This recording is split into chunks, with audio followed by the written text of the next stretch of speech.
TMP news کے studio میں خوش آمدید۔ فیصل آباد سے ہمارے خصوصی نمائندہ محمد ثاقب کی رپورٹ کے مطابق فیصل آباد میں پرائس کنٹرول ایکٹ کے تحت کارروائیاں۔ فیصل آباد میں پیرا فورس نے شہر کے مختلف نامور برانڈز، مارٹ اور دکانوں کے خلاف بھرپور کارروائیاں کی۔ پیرا فورس نے شیخوپورہ روڈ پر واقع مشہور مارٹ کیش اینڈ کیری اور جنرل اسٹور سمیت متعدد دکانوں پر چھاپے مارے۔ کارروائی کے دوران یہ بات سامنے آئی کہ کئی دکانیں اور مارٹ پرائس کنٹرول ایکٹ پر عمل درآمد نہیں کر رہے تھے۔ مہنگی اشیاء خوردونوش فروخت کرنے کے ساتھ ساتھ مضر صحت گوشت کی فروخت بھی جاری تھی۔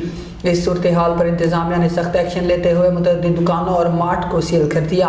آپ کو بتاتے چلے ضلعی انتظامیہ کے مطابق یہ اقدامات عوام کو ریلیف فراہم کرنے اور غیر معیاری اور مہنگی اشیاء کے فروخت روکنے کے لیے کیے گئے ہیں۔ مزید کہا گیا کہ آئندہ رمضان المبارک میں بھی ایسے چھاپے جاری رہیں گے تاکہ عوام کو معیاری اور مقررہ نرخوں پر اشیاء کی دستیابی یقینی بنائی جا سکے۔ فی الوقت کے لیے اتنا ہی۔ مزید نیوز کے لیے دیکھتے رہیں TMP نیوز۔ اللہ حافظ۔